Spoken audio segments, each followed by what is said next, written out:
The great hall of Nexus Prime stretched out like a metal canyon with walls that reached up into darkness and floors that gleamed under cold blue lights that never dimmed and never warmed anything they touched. Ambassador Zeth stood at the center podium with his forearms spread wide in what his species called the gesture of absolute truth, and his scales rippled from deep purple to bright silver as emotions coursed through his alien body like electric currents that could not be contained or hidden from those who knew how to read the signs. Around him in a perfect circle sat the representatives of 12 galactic civilizations, and each one watched him with eyes that had evolved on different worlds under different suns, but all carried the same look of creatures who had seen too much war and wanted to prevent another one from starting before it could burn through the galaxy like wildfire. The holographic display above Zeth's head flickered to life and showed a small blue world that spun slowly in the darkness of space, while a yellow star bathed it in light that seemed almost gentle until you knew what kind of creatures lived on that peaceful-looking planet. Admiral Vex of the hegemony leaned forward in his floating chair, and his mechanical limbs clicked against each other with sounds like breaking bones as he studied the images that Zeth was showing them. All the first image showed creatures that walked on two legs and had pale skin and dark hair, and they were holding metal objects that spit fire and death while they screamed at each other in languages that sounded harsh and angry, even when filtered through the translation devices that made communication possible between species that had never been meant to understand each other. Zeth manipulated the display with quick movements of his lower arms, while his upper arms gestured to emphasize each point he was making about the creatures they all called humans. The images changed to show great metal birds that dropped explosive eggs on cities full of the walking creatures, and the explosions bloomed like deadly flowers that consumed everything they touched, while the creatures below ran in panic through streets that had become rivers of flame. And Destruction Commander Korth of the United Fleets watched from his position near the wall, and his 6 eyes moved independently as they tracked different parts of the display, while his mandibles clicked in the rhythm his people used when they were calculating the costs of war in ships and lives and resources that could never be recovered once they were spent. The display showed more images of the human creatures, and now they were inside great metal shells that rolled across landscapes, while firing weapons that could punch holes through solid rock, and behind them came more of the walking creatures who carried smaller weapons but moved with the coordination of pack hunters who had learned to kill together or die. Alanizeth spoke in his species' native tongue, and the translators turned his words into sounds that each listener could understand, but the meaning was the same in every language and every ear that heard it. These creatures had turned their entire world into a weapon, and every generation had found new ways to kill their own kind while they fought over resources and territory and ideas that meant nothing to anyone except themselves. The holographic display shifted again, and now it showed the humans in their space around their star, and they had built stations that orbited their worlds and ships that moved between those worlds, carrying weapons and soldiers and machines that could break apart asteroids or build new habitats, but could just as easily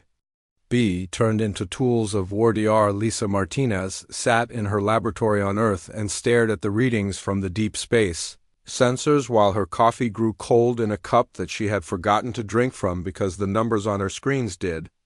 not make sense according to any natural phenomenon she had studied in her 20 years as a scientist who specialized in looking for signs of life beyond Earth. The energy signatures were too regular to be random and too powerful to be coming from any known stellar event, but they were still too far away and too faint for her instruments to get a clear reading on what was generating them. Captain Jake Sullivan stood on the bridge of the orbital station, Vigilance, and watched the same sensor readings on displays that were newer and more powerful than anything Dr. Martinez had access to, but he was a military man who had been trained to look for threats that came from other humans and the idea that something alien might be approaching Earth was not something his mind was prepared to accept. The readings showed movement at the edge of their solar system, but movement could mean anything from a comet that had been knocked out of its normal orbit to equipment malfunction that was creating false signals that looked real until someone took the time to check them properly back on Nexus Prime. The vote was proceeding according to procedures that had been established when the Galactic Council was first formed, and each representative was stating their position on the proposal to launch a preemptive strike against the human homeworld before the humans could develop technology that would let them spread their violence beyond their own star system. Ambassador Zeth had presented evidence that the humans were developing faster than light travel, and their first targets would likely be the nearest inhabited systems, where they would repeat the same patterns of conquest and destruction that had marked their entire history. On their own world, the vote tally appeared on screens throughout the Great Hall, and the numbers climbed steadily as each representative made their choice between acting now while they still could or waiting until the humans became a threat that could not be stopped by conventional military force. 9 votes in favor of immediate invasion and 3 votes against with no abstentions, because this was not a decision that anyone could avoid making, even if they wanted to stay neutral in what was about to become the largest military operation in galactic history. Fleet Commander Korth received the authorization codes through his personal communicator and immediately began transmitting orders to ship commanders throughout the galaxy, who had been waiting for this moment while their crews prepared weapons and checked systems and said goodbye to families they might never see again. 50,000 ships of various sizes and capabilities began moving toward assembly points where they would form the largest invasion fleet that had ever been gathered for a single military operation, and each ship carried crews who believed they were about to prevent a war by fighting one that would be over quickly and decisively. Captain Sullivan watched his sensor readings change as something massive appeared at the edge of their solar system, and the energy signatures were no longer faint or ambiguous, but strong and clear and obviously artificial. He opened a communication channel to Earth Defense Command and reported contact with unknown vessels at the system boundary while he tried to count how many ships were out there, and stopped counting when the number reached into the thousands. Dr. Martinez received an emergency call from her government liaison, and within minutes she was in a secure vehicle racing toward the nearest military base, while her mind raced even faster as she tried to process the reality that her theories about hostile alien contact were about to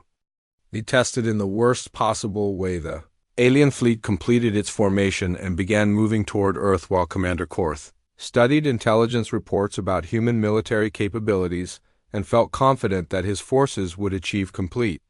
victory within days, if not hours, once the actual fighting began. The humans had nuclear weapons but no shields, and their ships were primitive chemical rockets that would be helpless against alien energy weapons and defensive systems that had been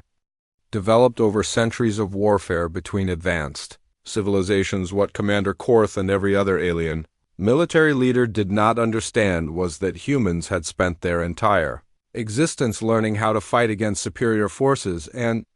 when through methods that civilized species would never consider using against their enemies, the stage was set for a confrontation that would change the balance of power in the galaxy, and neither side understood what they were about to face when the shooting started. The alien armada dropped out of hyperspace like a metal storm that had been brewing in the darkness between stars and now finally burst into the light of Earth's sun, with ships arranged in formations that had been perfected through 1,000 campaigns against civilizations that no longer existed. Commander Korth stood on the bridge of his flagship and watched the tactical displays show him everything he needed to know about the primitive human defenses that were scattered throughout their solar system like toys that children had left lying around without any thought for how easily they could be broken. His communications officer established a wide-band transmission that would reach every human receiver in the system, and Korth spoke the words he had used many times before when faced with inferior species who needed to understand their situation before they made it worse for themselves. Primitive humans of the third planet, you are surrounded by forces that could turn your world into glowing debris within the span of a single rotation of your planet, and your only choice is immediate and unconditional surrender or complete annihilation of your species. Captain Sullivan sat in his command chair aboard the orbital defense station Vigilance, and listened to the alien ultimatum while his tactical officer tried to count the enemy ships and gave up when the computer displays started showing error messages because the numbers were too large for the system to process accurately. Sullivan had spent 15 years in the United Earth Defense Force and had commanded everything from patrol boats to heavy cruisers, but he had never faced anything like the fleet that was now moving toward Earth with weapons that could probably destroy his entire command in the time it took him to finish thinking about what he should do next. He opened a return transmission channel and spoke in the calm voice that he had learned to use when facing impossible odds, because panic was contagious and fear could kill his crew faster than any enemy weapon. This is Earth Defense Force Captain Jake Sullivan, commanding Orbital Defense Platform Vigilance, and you are trespassing in human territorial space without permission or invitation, so state your business here or turn around and leave the way you came. The alien response came immediately, and Sullivan could hear something like surprise in the translated voice that reached him through the communication system. Your primitive vessels cannot threaten our forces, and your defenses are inadequate to protect even a single installation, let alone your entire system. So surrender now, and some of your population may be allowed to survive as laborers in our colony. Sullivan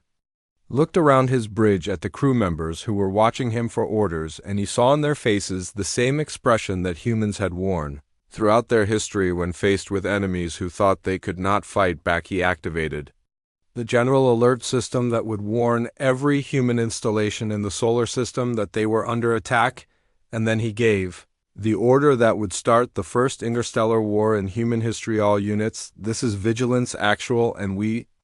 are weapons free on all alien contacts, and you are authorized to engage with maximum force and show these visitors why nobody threatens Earth and lives to talk about it. The first human missiles launched from hidden installations throughout the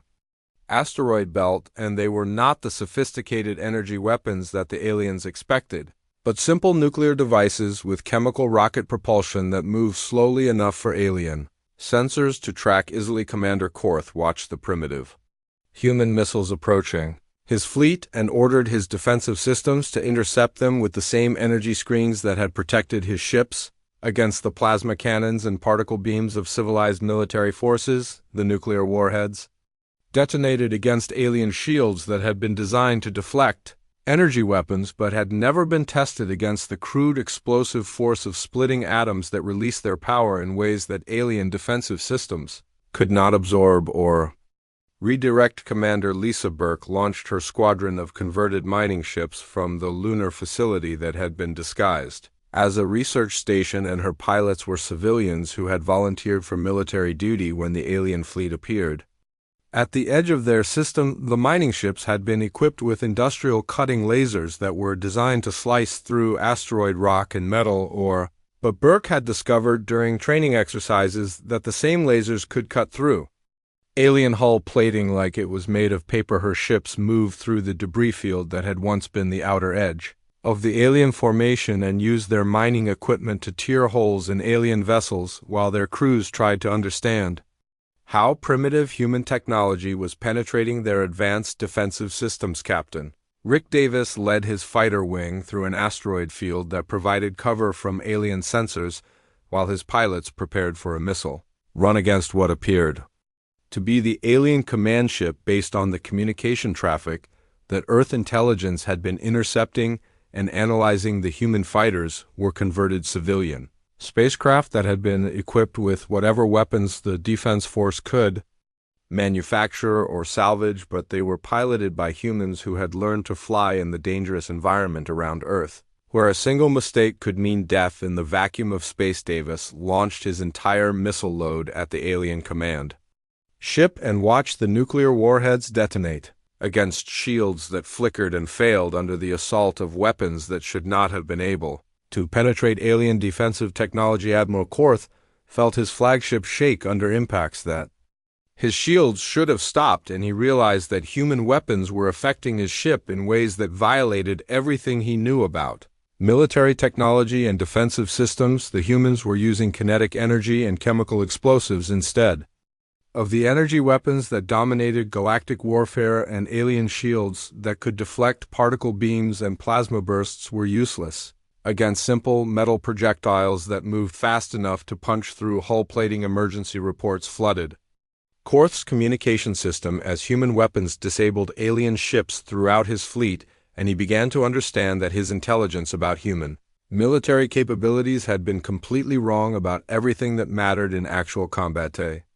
converted human cargo hauler accelerated toward Korth's flagship on a collision course, and the alien point defense systems tried to stop it with energy weapons that carved pieces off the human ship, but could not destroy it completely before it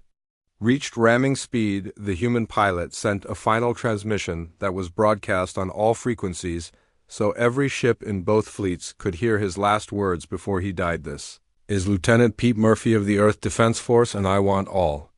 you alien bastards to know that humans do not surrender, and we do not give up, and we will keep fighting until every one of you is dead or gone." The cargo hauler smashed into the alien flagship, and its nuclear self-destruct device detonated inside. The alien ship's hull, where no shields could protect the vital systems from the explosion that tore through multiple decks and killed hundreds of alien crew members. Commander Korth survived the impact because his command center was heavily armored,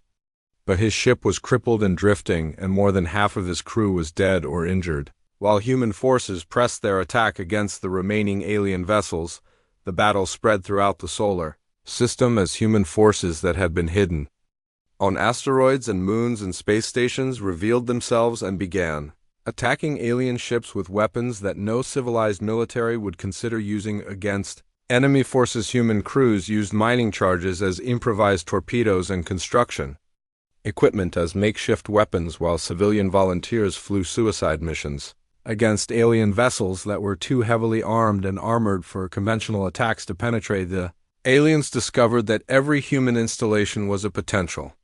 military target, and every human civilian was a potential combatant who would fight with whatever weapons they could find or improvise from industrial equipment that had never been designed for warfare. Mars colony deployed atmospheric processors as chemical weapons that created dust storms large enough to hide human ships from alien sensors, while terraforming equipment launched rocks and debris at alien vessels with the same systems that had been used to reshape the Martian landscape. The alien fleet that had expected to achieve victory within hours found itself fighting for survival against human forces that seemed to appear from nowhere and attack with tactics that violated every principle of civilized warfare that had governed galactic military operations for centuries. Admiral Korth transmitted a desperate message to the Galactic Council, requesting immediate reinforcements because his invasion fleet was being destroyed by primitive humans who fought like savage animals, instead of rational beings who understood the proper way to conduct military operations. The message would take days to reach Nexus Prime, and by then the battle for Earth would be decided one way or another, but Korth was beginning to suspect that the outcome would not be what the Galactic Council had expected when they voted to authorize this invasion. The battle raged across the solar system while human forces revealed defensive preparations that had been decades in the making, and every asteroid mining station transformed into a weapons platform that could launch projectiles with the same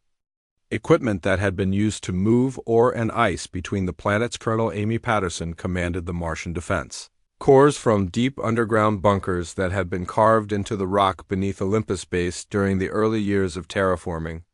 When the colonists had learned that survival on Mars required preparing for every possible disaster, including ones that had never happened before her, forces controlled atmospheric processors that could generate dust storms large enough to cover entire continents, and these same machines now created clouds of metallic particles that jammed alien sensors, while hiding human movements from orbital observation systems that had been designed to track energy signatures rather than simple chemical reactions. The dust storms contained more than just particles because human engineers had learned to weaponize everything they touched, and the atmospheric processors now launched clouds of reactive chemicals that ate through alien hull plating and electronic systems like acid that had been designed specifically to destroy the materials that advanced civilizations used to build their spacecraft. Patterson watched her tactical displays show alien ships disappearing into the Martian dust clouds, and emerging as drifting hulks with their crews dead from chemical poisoning that had seeped through their life support systems. Despite filters and scrubbers that should have protected them from any known atmospheric contamination, the humans demonstrated their most terrifying characteristic when faced with superior technology, because they refused to accept that anything was impossible if you were willing to sacrifice enough resources and lives to make it. Work Dr. Paul Henderson led a team of engineers and scientists who had been tasked with reverse engineering alien technology, using whatever equipment they could salvage from destroyed enemy ships, and the results of their work appeared on human vessels within hours of each. Successful recovery operation human ships began appearing with hybrid power systems that combined alien energy cores with human weapons in configurations that should have been unstable, according to every known principle of engineering, but somehow functioned well enough to give human forces capabilities that matched or exceeded their alien counterparts. Captain Nina Wells piloted the experimental fighter Phoenix, which had been equipped with a salvaged alien engine that provided speed and maneuverability far beyond anything in the standard human arsenal, while retaining human weapon systems that could penetrate alien defenses through methods that alien engineers had never considered possible. Squadron used guerrilla tactics that had been developed during centuries of human warfare against superior forces, and they struck at alien formations from unexpected angles, before disappearing into asteroid fields or gas clouds where alien sensors could not track their movements. The Galactic Council received increasingly desperate reports from their invasion fleet as Commander Korth described human tactics that violated every convention of civilized warfare, including the use of civilian vessels as weapons platforms and the targeting of medical ships that should have been protected under galactic law. Human forces attacked anything that moved in their space, regardless of its stated purpose or the markings that identified it as belonging to non-combatant categories, because humans had learned through bitter experience that enemies who claimed to be peaceful were often the most dangerous of all. Captain Steve Rogers led boarding actions against alien command ships, but instead of capturing them for intelligence purposes, the humans planted nuclear demolition charges and escaped before the devices detonated, thus denying the aliens any opportunity to study human tactics or adapt their defenses accordingly. The aliens faced psychological warfare that attacked their fundamental assumptions about how rational beings should conduct military operations, and human crews broadcast messages on alien communication frequencies that were designed to demoralize enemy forces through descriptions of what would happen to any aliens who were captured alive. Human reinforcements began arriving from the outer system colonies, and the aliens realized that what they had thought was humanity's entire defensive fleet was only the forces that had been stationed near Earth for immediate protection of the homeworld. Hidden bases throughout the solar system activated and revealed ship construction facilities that had been operating in secret for decades, while building vessels designed specifically for fighting against unknown alien technologies using human engineering principles that emphasized redundancy and survivability over elegant efficiency. The real human military emerged from concealed asteroid facilities and deep space installations that had been disguised as mining operations or scientific research stations, but were actually military shipyards that could produce warships faster than the aliens could destroy them. Captain Ben Murphy commanded a strike force that had captured an intact alien dreadnought by using boarding shuttles that had been designed to look like escape pods until they attached to the alien hull, and disgorged teams of combat engineers who could cut through alien security systems with tools that had been developed for asteroid mining. The sight of human crews operating alien warships sent panic through the remaining enemy forces, because it demonstrated that humans could not only fight against superior technology but could also capture and use it against its original owners. Within hours of acquiring it, Dr. Martinez established communication with wounded alien prisoners and learned the truth about the Galactic Council's decision to invade Earth based on intelligence reports that had completely misunderstood human nature and military capabilities. The aliens had interpreted human historical records as evidence of uncontrolled aggression when they were actually looking at a species that had learned to survive and thrive in an environment where failure To adapt quickly meant extinction. Human violence was not random or chaotic, but was instead the result of thousands of years of evolution that had produced a species capable of coordinating massive military operations while maintaining the flexibility to change tactics instantly when faced with unexpected challenges. The human counteroffensive began as Captain Rachel Stone led the newly constructed battleship Liberty toward the alien fleet's command center, and the ship represented everything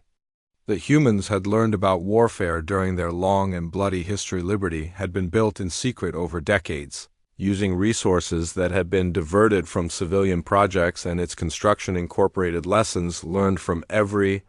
human conflict, including techniques for building ships that could continue fighting even after suffering damage that would cripple vessels. Designed by more cautious civilizations, the ship's crew included veterans of every human military service,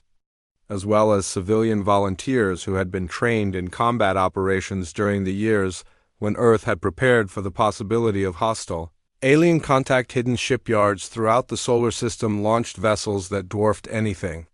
in the alien fleet, and these ships had been designed using human engineering principles that emphasized firepower and durability rather than the elegant efficiency that characterized alien technology. The humans had not just survived their violent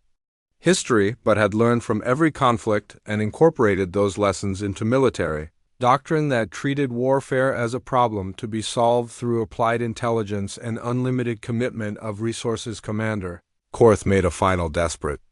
attempt to destroy Earth itself, using planet-killing weapons, but found his approach blocked by the human fleet that had deployed itself in defensive formations, designed to protect the homeworld regardless of the cost in ships and lives. Captain Julie Anderson commanded the orbital defense platform Defiance and delivered the message that would echo throughout the galaxy as proof that humans were not the primitive savages that the Galactic Council had expected to find. You came here to destroy us because you feared what we might become, but now you know what we really are, and we are your worst nightmare, because we do not surrender, and we do not forgive, and we are coming for every one of you who voted to murder our species. The alien invasion fleet began retreating toward the edge of the solar system, but the humans had learned enough about alien technology to follow them, and the pursuit would carry human forces far beyond their home system for the first time in their history. The surviving alien commanders discovered that their intelligence reports had been catastrophically wrong about every aspect of human civilization and military capabilities as they watched their invasion fleet disintegrate under attacks from forces that should not have existed. According to their understanding of primitive species, Admiral Vex attempted to salvage the invasion by deploying planet killer weapons that could crack worlds apart through targeted gravitational distortions.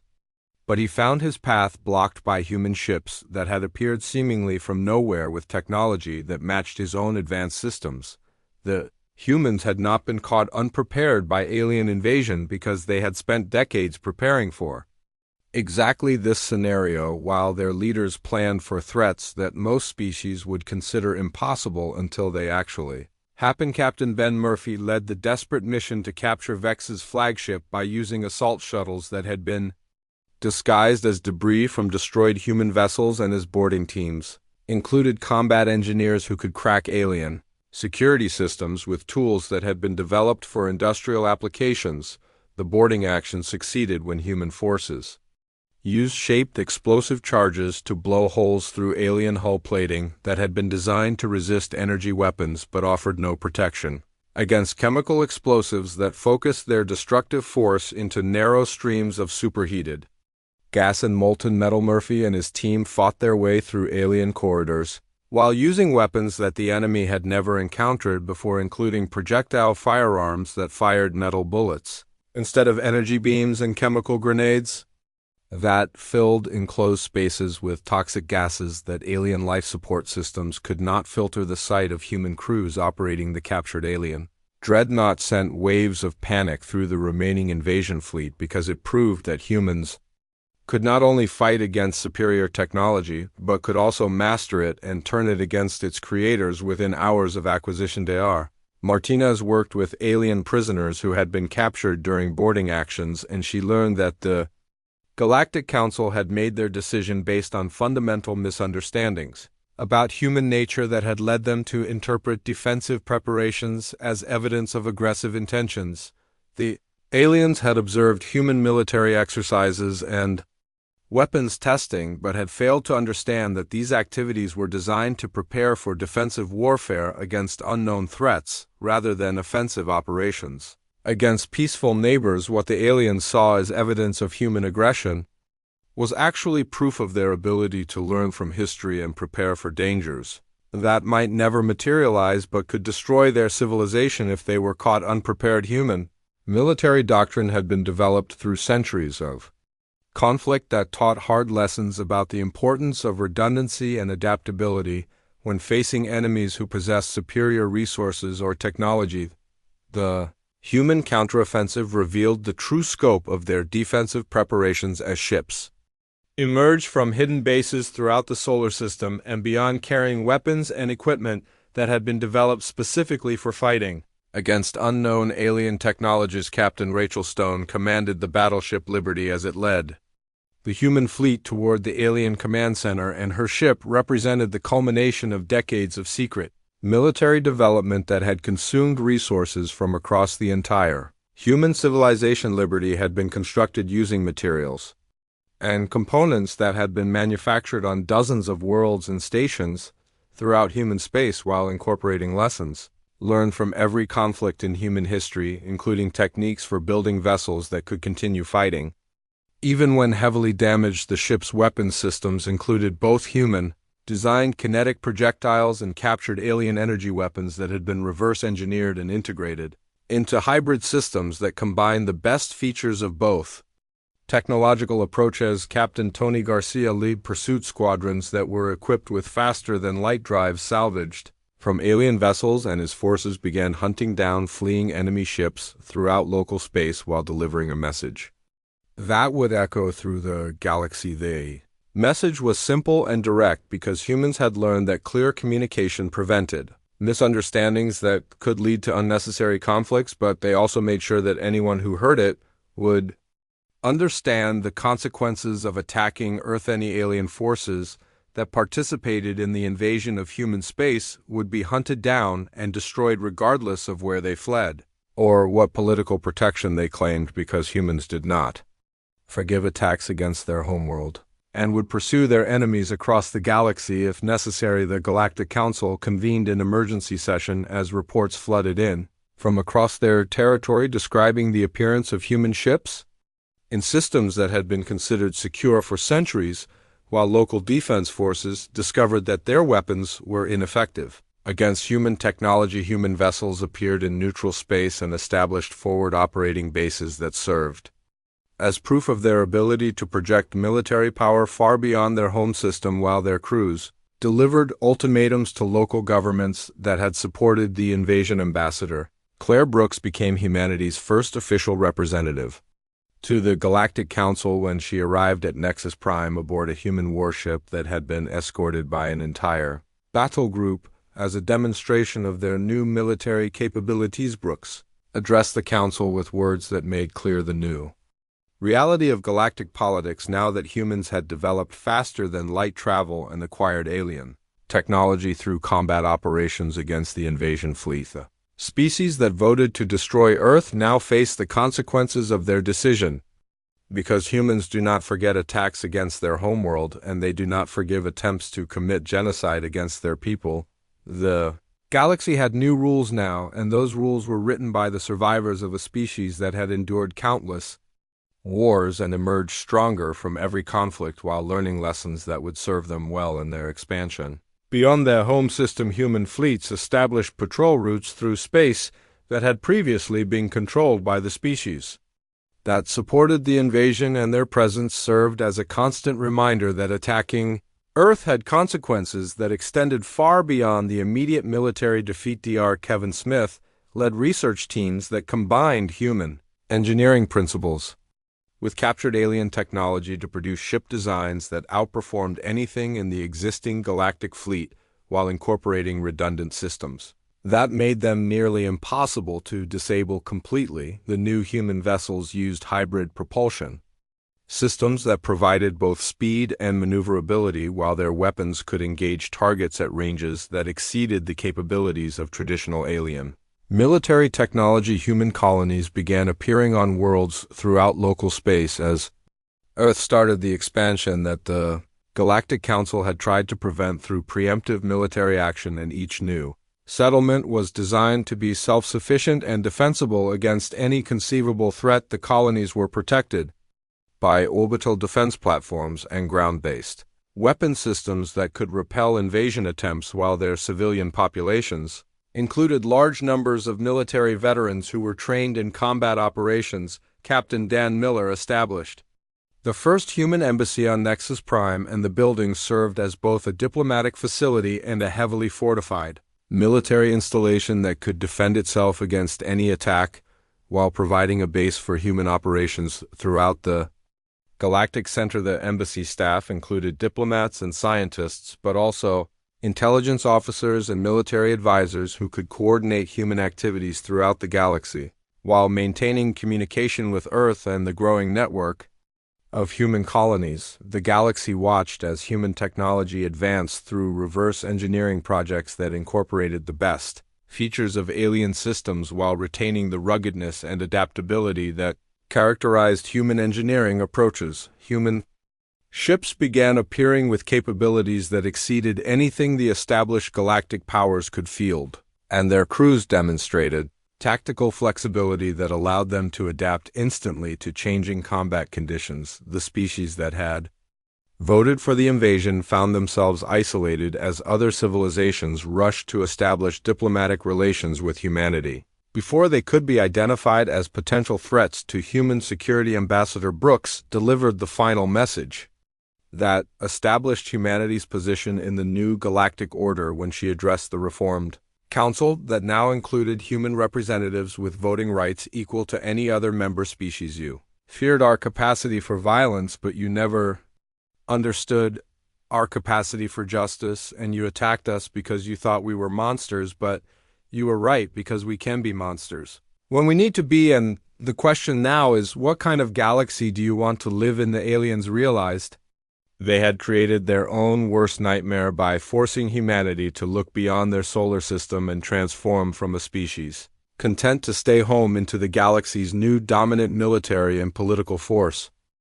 The alien invasion fleet retreated through hyperspace while human pursuit squadrons followed them, using captured faster-than-light drives that had been reverse-engineered and integrated into human vessels within weeks of the first successful boarding actions against enemy ships. Captain Tony Garcia commanded the pursuit forces that emerged from hyperspace in systems that had never seen human ships before, and his crews delivered a message that would fundamentally change the balance of power throughout the galaxy. Human vessels appeared in the home systems of species that had voted for the invasion, and their presence served as proof that Earth could now project military power across interstellar distances, while their weapons demonstrated capabilities that exceeded anything the local defense forces could field. The humans did not attack civilian targets or destroy infrastructure, but they made sure that every government and military commander understood the new reality of galactic politics now that humanity had acquired alien technology and learned to use it more effectively than its original creators. Human ships established patrol routes through space that had been controlled by the Galactic Council for centuries, and their crews monitored all military communications while gathering intelligence about potential threats to human interests. Throughout local space, the Galactic Council convened in permanent emergency session as member species discovered that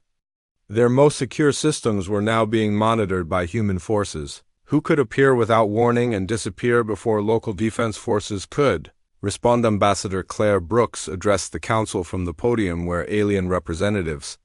had once voted to destroy her species, and her words carried the weight of a civilization that had proven its ability to survive any threat through determination and sacrifice. The vote to invade Earth has created a new galactic order, and humanity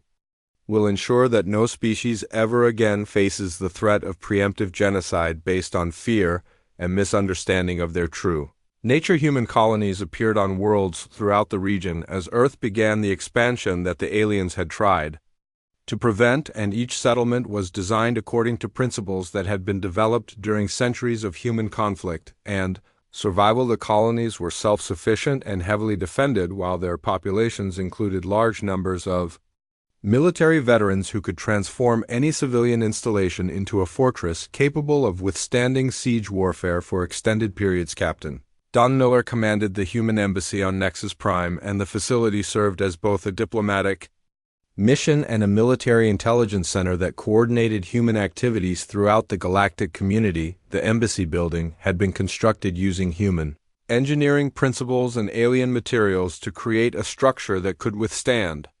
direct orbital bombardment while maintaining full communication with Earth and the growing network of human settlements. Human technology advanced through research programs that combine the best features of alien systems with engineering approaches that emphasized redundancy and survivability over the elegant efficiency that characterized galactic civilization. Kevin Smith's research teams produced ship designs that outperformed anything in the existing galactic fleet while incorporating weapon systems that could engage multiple targets simultaneously at ranges that exceeded the capabilities of traditional alien military technology. The new human vessels used hybrid propulsion systems that provided both speed and stealth capabilities, while their defensive systems could adapt to different types of attacks through automated responses that had been programmed using combat data from the invasion. Human military doctrine evolved to incorporate lessons learned from fighting against superior alien technology, and the new tactical approaches emphasized flexibility and unpredictability over the rigid formations that dominated galactic warfare. The species that had supported the invasion found themselves diplomatically isolated, as other civilizations competed to establish trade agreements and military alliances with humanity before they could be identified as potential security threats. Human negotiators offered technology transfers and defensive partnerships to species